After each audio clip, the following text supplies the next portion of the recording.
اليوم نحن وإياكم نتابع وكونوا على شاشة التلفاز من أجل مشاهدة هذه المباراة الحاسمة للموسم، ربما فيها تتويج، ربما فيها كتابة تاريخ، ربما فيها يوم ليفاندوفسكي. الجانب الآخر لمسة على اليسار،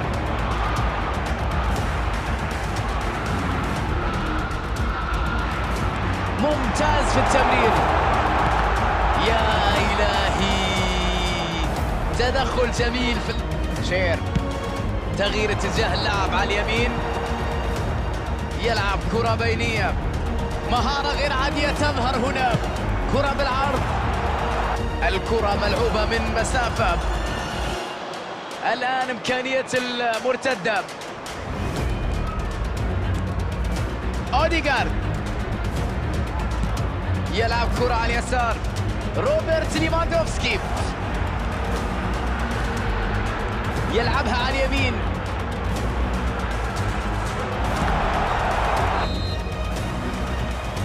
مع صافرة البداية لباقي هذا اللقاء.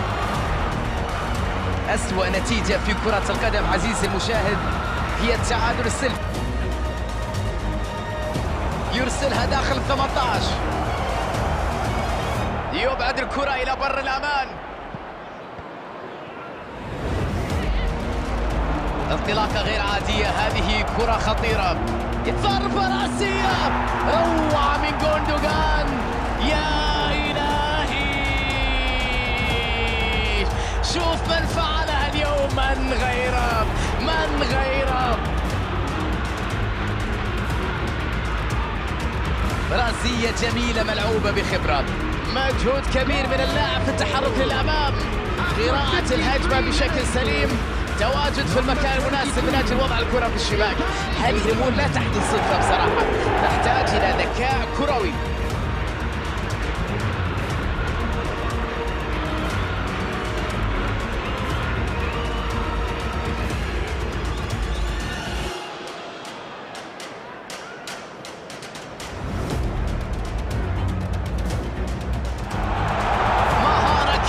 في الاستلام، يلعب كرة رأسية، ترتد الكرة هجوم، تقدم للأمام دائما أمر جيد، الأمور تصبح مثيرة. أوديغارد، الله على هذا على هذه المهارة، جميلة جدا الكرة الأخيرة، يحتسب الحكم ركلة حرة،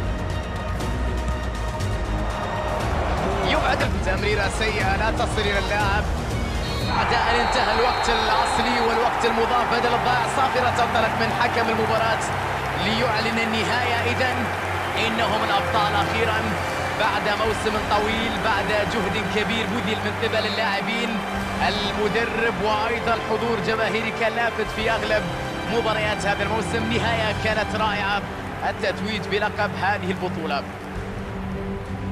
هذه أجمل هدية يمكن أن تقدمها للمشجعين، لقب غالي بعد موسم طويل ونهاية رائعة.